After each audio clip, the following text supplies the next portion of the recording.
이사야서 19장을 읽었습니다. 이사야서 19장은 애굽에 대한 얘기입니다. 애굽에 임할 징조들을 전부 다 얘기를 하고 훗날 애굽은 하나님께로 돌아올 것임을 말씀해 주고 있습니다. 정말 굉장히 고무적인 그러한 말씀이 아닐 수가 없어요. 자, 19장. 애굽에 관한 경고라. 보라, 여호와께서 빠른 구름을 타고 애굽에 임하시리니 애굽의 우상들이 그 앞에 떨겠고 애굽인의 마음이 그 속에서 녹으리라 그랬어요. 자, 애굽이 얼마나 강한 나라였어요? 애굽은 당시에 얘기하면 그 당시 애굽이 번창하고 요셉이 다스리고 그러던 때에는 오늘날 미국과 같이 그런 아주 강한 나라, 세계적으로 단단한 나라가 바로 애굽이었습니다. 문화와 문명과 예술과 모든 것이 전부 다 발달되었고 정말 부족함이 없는 그러한 정말 대단한 나라가 애굽이라는 나라였습니다. 그런데 이 애굽에는 그 후에 수없이 많은 우상들이 굉장히 많이 생겼어요. 오늘날 일본에 가보면 일본에 뭐 구석구석마다 그냥 우상이 있어서 일본의 인구보다도 우상이 더 많다고 그러는데 애굽도 마찬가지예요. 수많은 우상들이 만들어졌고 그런 것들이 있어서 사람들마다 다 각기 자기가 좋아하는 대로 이 우상을 만들고 그 신들을 섬겼어요. 그래서 하나님께서 이러한 그들을 가만두지 아니하시고 전부 다 하나님께서 진멸하시고 그들을 무너지게 무너지게 하셨는데, 자, 2절 보니까 내가 애굽인을 격동하여 애굽인을 치시며 그들이 각기 형제를 치며 각기 이웃을 칠 것이요 성읍이 성읍을 치며 나라가 나라를 칠 것이며 애굽인의 정신이 그 속에서 쇠약할 것이요 그의 계획을 내가 깨뜨리리니 그들이 우상과 마술사와 신접한 자와 요술객에 물으리로다. 내가 애굽인을 잔인한 주인의 손에 붙이리니 포악한 왕이 그들을 다스리리라. 주 만군의 여호와의 말씀이니라. 예, 애굽이 그렇게 강성했던 나라이지만 우상 숭배가 잦았고 이로 인해서 이스라엘과의 충돌, 애굽과 유다와의 충돌도 많았고 여러 모양으로 참 많은 세월 동안을 그렇게 살아왔어요. 그러나 유다가 망하고 이스라엘이 망하고 저 북방의 아수르가 망하고 그리고 바벨론이 침공에 들어오고 나중에는 점점점 북방에서부터 계속 군인들이 쳐들어왔어요. 그래서 나중에 로마가 와가지고 잔인하게 전부 다 애굽을 탈취하고 애굽을 갖다가 압박하기 시작하니까 그러니까 뭐 이 애굽 사람들은 이제 뭐 힘도 없고 능력도 아무것도 없으니까 어떤 의지나 어떤 뭐 소망이나 꿈을 가질 수가 없게 되어버렸죠. 자, 그런데 또 놀라운 것은 5절에 바닷물이 없어지겠고 강이 잦아서 마르겠고 강들에서 악취가 나겠고 애굽의 강들은 줄어들고 마름으로 갈대와 부들이 시들겠으며 나일 가까운 곳 나일 언덕의 초장과 나일강 가까운 곡식밭이 다 말라서 날려가 없어질 것이며 어부들은 탄식하며 나일강에 낚시를 던지는 자마다 슬퍼하며 물 위에 금을 치던 자는 피곤할 것이며 세마포를 만드는 자와 배짜는 자들의 수치를 당할 것이며 그의 기둥이 부서지고 품꾼들이 다 마음에 근심하리라. 예, 나일강이 이 애굽의 생명줄이잖아요. 젖줄이고 그리고 애굽의 그 나일강이 범람함으로써 그 주변의 땅들이 전부 다 아주 옥토가 되어가지고 수없이 많은 곡식들이 거기서 나오고 그랬던 곳이 바로 이 나일강입니다. 근데 이제 아수안 댐이 딱 만들어져 버리고 나니까 나일강이 말라버렸잖아요. 말라가지고 그 안에 있던 그 많은 그 풍요로움이 다 사라져 버렸어요. 애굽은 뭐 살 수가 없는 거죠. 그 많은 풍성한 그것들이 다 사라져 버리고 말았으니까. 그러니까 여기 그대로예요. 예, 여기 보니까 어부들도 탄식하고 낚시를 던지는 자가 슬퍼하고 물에 그물처럼 피곤할 것이고 세마포를 만든 자 배짜는 자들이 수치를 당할 것이고 그의 기둥이 부서지고 품꾼들이 다 마음에 근심하리. 예, 그대로 됐어요. 예, 그래가지고 애굽에 있는 모든 물품과 이런 게 전부 약탈을 당하고 노략을 당하고 해가지고 전부 해외로 빠져나가요. 무덤들마다 다 회파되었고 그들이 가졌던 모든 보물들이 전부 다 뭐 그냥 영국, 스페인, 뭐 스위스, 뭐 하여튼 이태리 할 것 없이 그들의 물품이 안 가 있는 데가 어디 있습니까? 다 가 있죠. 그렇게 애굽은 모든 게 다 말라버렸어요. 전부 다 말라버렸어요. 예, 이러한 나라가 바로 애굽이 되고 말았다 하는 것입니다. 자, 보니까 11절에 소안의 방백은 어리석고 바로의 가장 지혜로운 모사와 책령은 우둔하여졌으니 너희가 어떻게 바로에게 이르기를 나는 지혜로운 자들의 자손이라 나는 옛 왕들의 후예라 할 수 있으랴. 너희의 지혜로운 자가 어디 있느냐? 그들이 만군의 여호와께서 애굽에 대하여 정하신 뜻을 알 것이요 곧 내게 말할 것이라. 소안의 방백들은 어리석었고 노비의 방백들은 미혹되었도다. 그들은 애굽 종족들이 모퉁이 또리건을 애굽을 그릇가게 하였도다. 여호와께서 그 가운데 어지러운 마음을 섞으셨으므로 그들이 애굽을 매사에 잘못 가게 하며 취한 자가 토하면서 비틀거리 갖게 하였으니 애굽에서 머리나 꼬리며 종려나무 가지나 갈대나가 아무 할 일이 없으리라. 이게 뭐예요? 이 지도하는 지도자들이 전부 다 어리석고 미련하고 전부 다 뭐 우상 숭배나 하고 있고 요새나 뭐 이런 자들한테 다 마술사 신접한 자 이런 자들한테 물어보는 어리석은 자들이 돼서 백성들을 바르게 인도하고 나라를 바르게 이끌어 가려고 노력을 했는데 그들이 이렇게 못하고 지혜가 우둔해져서 어리석어졌어요. 예, 그래가지고 그들이 행하는 일이 전부 다 망할 짓만 하는 거예요. 다 망하지. 그래서 너희 지혜로운 자가 어디 있느냐? 그들이 만군의 여호와께서 애굽에 대해 정하신 뜻을 알 것이요 곧 내게 말해. 하나님의 뜻을 잘 분별하고 하나님을 의지했으면 하나님의 애굽을 향한 하나님의 어떤 계획들을 알고 그들이 거기에 맞춰서 일을 했으면 그 나라가 다시 일어날 수 있었을 것인데 그게 아니다 이거예요. 그들은 어리석고 또 방백들은 미혹되었고 그래서 이들이 모퉁이 또리건을 애굽을 그릇가게 만들었어요. 그들은 굉장히 중요한 위치에 있는데 애굽을 그릇가게 만들었어요. 그래가지고 그들의 마음에 어떤 게 왔어요? 14절에 여호와께서 그 가운데 어지러운 마음을 섞었다. 어지러운 마음을 갖게 만들었어요. 그러니까 그들이 매사에 잘못 가게 해요. 매사에 잘못. 그래서 마치 술 취한 사람 같이 했다 하면 토하는 것이고 비틀거리게 만들고 그래서 하나님마다 안 되는 거지 일이 안 되는 거예요. 전부 다 그래서 결국은 망할 수밖에 없는 것이죠. 망할 수밖에 없는 그러한 나라가 되도록 지도자들이 그렇게 만들었다는 거예요. 그래요. 오늘 우리도 이 나라의 지도자들이 강력한 메시지와 강력한 용기를 가지고 바르게 이렇게 하나님의 뜻 가운데 바르게 가면 하나님이 도와주시거든요. 이 도와주는데 이 마음에 어지러운 마음이 들어가 버리면 이게 그냥 두려워서 걱정이 돼 갖고 아무것도 못 하는 거예요. 아무것도 못 하는 거예요. 뭐 이명박 대통령 때에도 보니까 막 데모를 했었고 막 그러니까 그냥 자기가 가려고 했던 마음을 팍 접어버리고 그리고 그들에게 복종해 가지고 어지럽게 정치를 했어. 이렇게 저 하다가 어떻게 됐어요? 감방에 가가지고 얼마나 오랫동안 감옥 생활을 했냐 이 말이에요. 응? 그냥 강하게 내가 죽으면 죽으리라 하고 막 그냥 밀어붙였으면 어떻게 더 좋은 길로 갔을지 모르지. 그가 장로이잖아요. 하나님을 의지하고 하나님을 믿고 하나님을 붙잡고 막 밀고 갔으면 하나님이 도와주시거든요. 도와주시는데 이걸 못하더라 이걸 못하더라 이게. 우리 윤 대통령도 정말 하나님 의지하고 주 앞에 엎드려가면서 죽기 살기로 막 그냥 밀어 붙여갖고 하면 하나님이 또 도와주실 거야. 하나님을 의지하지 않으면 아무리 자기 기회가 좋고 지혜가 좋다 해도 소용이 없어요. 그리고 하나님이 꺾어버리셔. 꺾으시면 뭐 대적들이 막 일어나기 때문에 정신이 없는 거예요. 그러나 하나님의 뜻대로 하면 누가 도와요? 하나님이 돕는 거예요. 하나님이 붙들어주고 하나님이 지켜주시기 때문에 누가 어떻게 할 수가 없는 거예요. 할렐루야. 이런 믿음을 가지고 우리 그리스도인들은 살아가는 거예요. 순교하면 순교하리라. 죽으면 죽으리라. 이때를 위한 것이다 하면서 막 그냥 가고 있는 것이 우리 성도들의 모습이잖아요.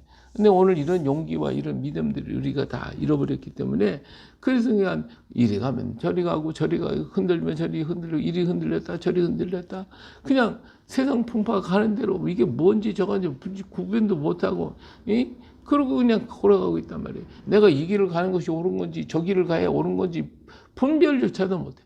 오늘 교회들 자체도 마찬가지예요. 교회조차도 이게 이쪽 길이 옳은 저쪽 길인지 옳은지 이걸 분별을 못하고 하나님의 말씀을 듣고 밤낮 외치는데 그 말씀과는 전혀 상관없이 자기 생각, 말씀 따로 생각 따로 우리 하나님 믿는다고 믿음 따로 또 생활 따로 전부 다 각기 제 마음대로 이렇게 걸어가고 있다 말이에요. 그러니까 이렇게 비틀거리게 되는 거예요. 그러면 결국은 망할 수밖에 없는 거예요. 오늘 우리 한국교회가 하나님의 말씀 확 붙잡고 그 말씀대로 무조건 가야 되는 거예요. 말씀 의지하고 말씀대로 죽으나 사나 가야 되는 거예요. 그게 순교자의 정신 가지고 가야 한국교회가 살아나지 그렇지 않으면 한국교회도 흔들려요. 무너질 수밖에 없어요. 그러한 교회를 하나님이 두시겠냐 내버려 두시겠냐 하나님이 흩어버리시고 말 거라고요. 그러나 하나님을 의지한 하나님을 붙들고 걸어가면 하나님이 도와주신단 말이에요. 어떤 모습을 통해 도와주셔요. 우리가 알 수가 없지만 우리는 뭐 계산기 가지고 두드릴 필요가 없어요. 오직 주님을 의지하면 주님이 도와주십니다. 할렐루야. 이런 믿음을 오늘 우리가 가지고 가야 됩니다. 이스라엘이 홍해바다 앞에 섰을 때 어땠어요? 진짜 난감하잖아. 가지도 못하고 돌아갔을 수도 없고 이제는 다 죽었구나. 그래도 거기서 배반하지 않고 하나님 의지하고 주님 앞에 엎드렸더니 하나님이 홍해바다를 여시잖아요. 그런 역사가 일어나는 거고 이게 누가 생각했겠어요? 누가 홍해바다를 열어주려고 생각했겠냐고요. 아무도 생각 안 했어. 그런데 하나님 앞에 엎드렸더니 하나님께서 열어주시더라 그거지. 오늘 우리도 마찬가지예요. 죽을 것 같아. 돌아설 수도 없고 갈 수도 없고 막막한 광야길에 처해 있지만 그러나 하나님을 오직 우리가 의지할 건 하나님밖에 없으니까. 이스라엘 사람들이요 무덤을 만들면 무덤에 구멍을 뚫어놔요. 무덤에다. 이 왜 이 구멍을 뚫냐? 하나님과의 교통의 관계예요. 교통의 관계. 죽어서도 하나님과의 교통의 관계. 언제나 하나님의 방주의 맨 끝에 위에 창문이 있어요. 그게 뭐야? 하나님과의 교통이에요. 하나님과 교제하라고. 언제나 하나님과 교제할 때에 역사는 일어나게 되어 있습니다. 할렐루야. 이것이 믿는 성도들이 가진 한 가지입니다. 동서남북이 다 막혔어요. 동서남북이 다 막혔어요. 땅으로 들어갈 수도 없고 동서남북은 다 막혔고 그러나 어디가 열렸어요? 하늘이 열려 있어요. 우리가 열려 있다고. 우리가 열려 있다고. 그러니까 우리를 바라봐야 돼. 이 사람이요, 50견이 이렇게 50견이 생기고 어깨가 아프고 소화가 잘 안 되고 이제 이런 몸이 생겨질 때에는요, 그게 왜 그러냐면 위를 안 쳐다봐서 그래. 위를 안 쳐다봐. 이렇게 목을 갖다가 뒤를 하늘을 쳐다보라고요. 하늘 쳐다보고 하늘 쳐다봐 이렇게 하늘을 쳐다보고 숙이고 하늘을 쳐다보고. 이게 하나님을 쳐다보란 말이에요. 하나님을 쳐다보면 내 이 가슴이 확 펴지고 그래서 심장도 튼튼해지고 위도 튼튼해지고 그런단 말이에요. 이거 날마다 이게 하늘을 쳐다봐요. 그냥 항상 하늘 밥 먹고 나서도 하늘 쳐다보고 병아리들이 물 한 모금 먹고 하늘 쳐다보고 곡식 한 번 집어먹고 하늘 쳐다보고 하듯이 우리도 하늘 쳐다봐요. 그 다음에 옆으로 좌우로 앞에만 보고 그냥 무조건 가면 내가 하는 이게 옳은지 모르라. 그러니까 앞만 보지 말고 옆으로 좀 보라고 뒤도 좀 보고 이렇게 그러면서 좌우를 살펴가면서 자꾸 이렇게 살펴보면 내가 하는 일이 옳구나 그러구나 알잖아. 근데 이게 좌우를 안 살펴보니까 앞만 보고 그냥 무조건 간다고 하니까 내가 가는 이 잘못 가는데도 모르고 그냥 가고 앉았거든. 그러니까 좌우 살펴보고 위 아래 쳐다보고 하나님 바라보고 옆에도 보고 뒤도 보고 그러고 가야 그러면 이 우리 몸에 어깨 근육도 이 근육 통도 없어지고 가슴도 튼튼해지고 배도 이 소화도 잘 되고 몸이 건강해지는 거예요. 예.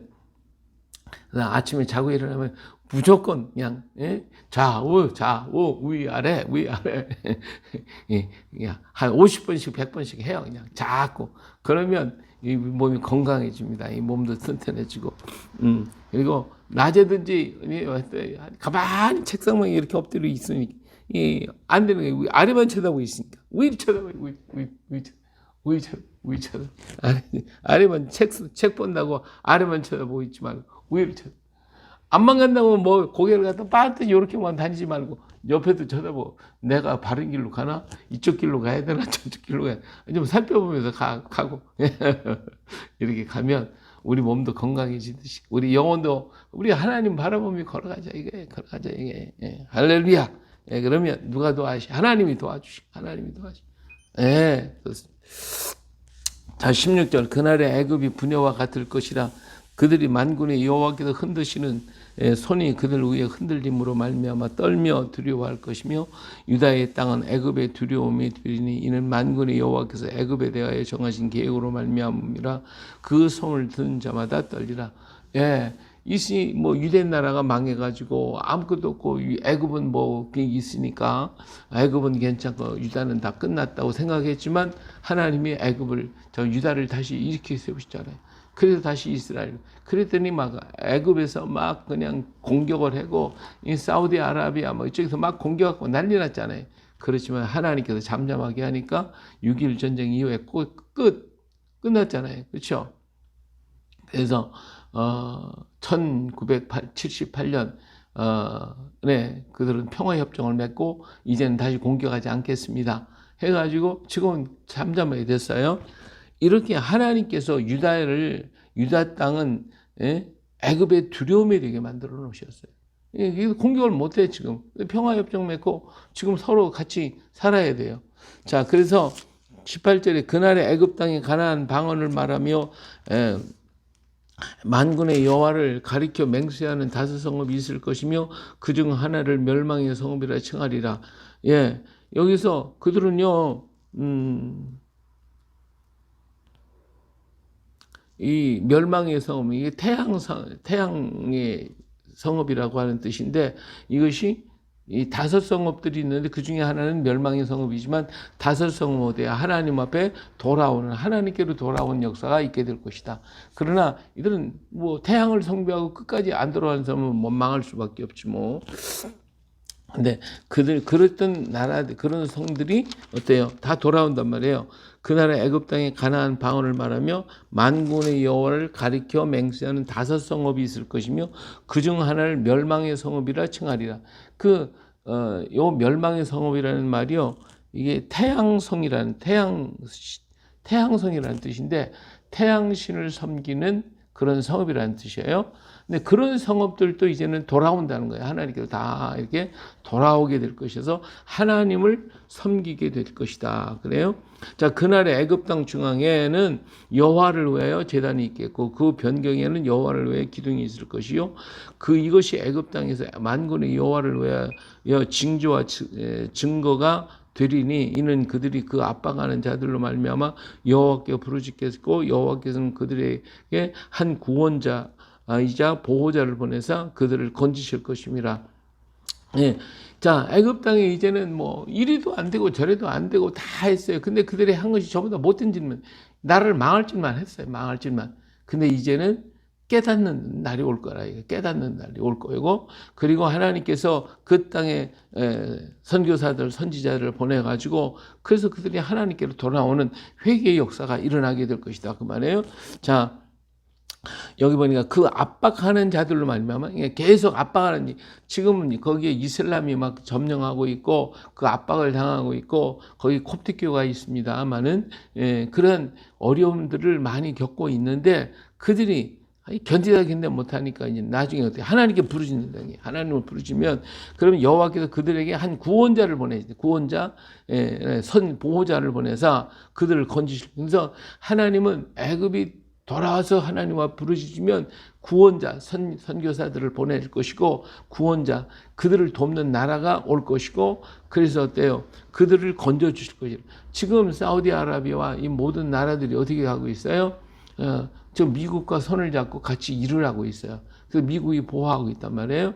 다른 뭐 이란이나 이쪽은 막 그냥 계속 싸움을 걸지만 사우디아라비아는 그래도 평온한 상태 속에서 미국과 같이 손을 잡고 좀 걸어가고 있단 말이에요. 하나님께서 그들을 보호하고 보호자를 그들에게 보내서 그 어려움 속에서 건져주실 그러한 지도자들을 만들어 주실 것이에요. 여호와께서 자기를 애굽에 알게 하시리니 그날에 애굽이 여호와를 알고 제물과 예물을 그에게 드리고 경배할 것이요 여호와께서 원하는 그대로 행하시리라. 그래서 여호와께 서원하고 그대로 행하리니 그러니까 유대 애굽 사람들이 하나님을 알게 된다는 거예요. 선교사들이 가고 그 받아들이고 그 말씀을 듣고 하나님 앞에 예배하고 서원을 드리고 물질을 드리고 그렇게 할 날이 오게 될 것이라는 거예요. 여호와께서 애굽을 치실지라도 치시고시는 어때요? 고치실 것이므로 그들이 여호와께로 돌아올 것이라 여호와께서 그들의 간구함을 들으시고 그들을 고쳐 주시리라. 할렐루야. 하나님이 그들을 고치실 날이 온다는 거예요. 그러니까 애굽에서 소망이 있어요. 지금 사우디아라비아 그 지역들이 전부 다 이제는 옛날 애굽 땅들, 그 땅들이 소망이 있어요. 그들이 왜? 하나님을 의지할 것이니까. 그곳에 있는 선교사들, 선지자들이 가가지고 외칠 때 지금은 여러 가지로 어려운 점들이 있고 그렇지만 그들이 하나씩 받아들여서 그래서 하나님께로 돌아오게 되실 것인데 그날이 빨리 와야 되겠죠. 그날에 애굽에서 아수르를 통하는 대로가 있어 아수르 사람은 애굽으로 가겠고 애굽 사람은 아수르로 갈 것이며 애굽 사람이 아수르 사람과 함께 경배하리라. 그날에 이스라엘이 애굽과 아수르로 더불어 셋이 세계 중에 복이 되리니 이는 만군의 여호와께서 복 주시며 이르시되 내 백성 애굽이요 내 손을 지은 아수르여 나의 기업 이스라엘이여 복이 있을지어다 하실 것입니다. 여기 참 놀라운 일이 있죠. 하나님이요 애굽을 그리도 사랑하셨어요. 애굽을 통해 이스라엘 백성이 번성하게 했고 애굽을 통해 이스라엘이 살 수 있게 만들었어요. 아브라함도 나그네 생활할 때 애굽에 가서 아내를 뺏길 뻔했지만 사실은 그곳에서 물질을 많이 얻었어요. 그래서 부자가 될 수 있었던 거 그것이 다 애굽으로 인해서 이루어진 거예요. 요셉으로 인해서 애굽이 부흥되었지만 그걸로 인해서 이스라엘 민족이 죽을 것들을 다 살게 만들어서 번성하는 나라, 국가를 만드는 그런 나라가 됐어요. 이처럼 하나님은 애굽을 사랑하셨어요. 저 북방의 아수르 하나님이 너무 사랑해서 니누에다가 요나를 보내셔야 돼요. 그래서 아수르를 또 사랑했어요. 그렇게 여러 모양으로 하나님은 그래서 저 지금 터키 그 다음에 이제 터키가 아수르 지역이잖아요. 그 다음에 이제 지금 레바논 지역으로 해서 이스라엘에서 애굽으로 통하는 그 지역이 이제는 다 하나로 뭉쳐져 가지고 하나님을 섬기고 하나님을 믿는 믿음의 백성들이 바꿔질 것이다 그 말이에요. 이게 얼마나 놀라운 일이에요. 지금 터키도 이슬람 있고 그리고 레바논 뭐 할 거예요. 전부 다 이슬람 그 이슬람 있고 애굽도 이슬람 그 가운데 이스라엘만 있어요. 그런데 이들이 다 하나님을 받아들이게 될 것이고 한 손 잡고 같이 움직일 수 있는 날이 오게 될 것이라는 거예요. 이게 하나님의 역사로 이루어질 것이다. 할렐루야. 그래서 북방의 아수르, 유다 그리고 애굽이 그 통째로 그냥 하나가 된다면 얼마나 대단한 나라가 되겠어요. 어마어마한 나라가 되어줄 수가 있는 것이죠. 이런 역사가 하나님으로 말미암아 이루어질 것이다. 할렐루야. 그러니까 여기에 보니까 이는 만군의 여호와께서 복 주시며 이르시되 내 백성 애굽이요 내 손으로 지은 아수르요 나의 기업 이스라엘이요 복이 있을지어다. 마지막 때 이스라엘이 큰 부흥의 역사가 일어나게 되는데 위에 북방에 있는 아수르와 그리고 남방에 있는 애굽과 같이 손을 잡고 놀라운 역사를 일으킬 수 있는 대단히 큰 나라가 되어질 것임을 말씀해 주고 있습니다. 그런 날이 속히 올 것을 믿습니다. 그때 우리 민족도 남북이 통일되어지고 저 연해주와 저 몽고에까지 쫙 우리는 또 하나가 되어가지고 동방의 큰 나라가 될 것이고 이쪽은 중앙아시아 쪽이 큰 나라가 될 것이고 같이 손을 잡고 교류해서 놀라운 역사가 이루어질 그런 날이 속히 올 것입니다. 할렐루야. 이것이 하나님의 계획이요 하나님의 뜻이기. 오늘 우리는 이것을 바라보며 믿음 가지고 가야지. 오직 하나님만 바라고 오직 하나님을 주님만 의지할 때 이 놀라운 역사가 곧 이루어지리라 믿습니다. 할렐루야. 믿음 가지고 오늘 또 멋진 승리 이루시길 주의 이름으로 축복합니다. 아멘.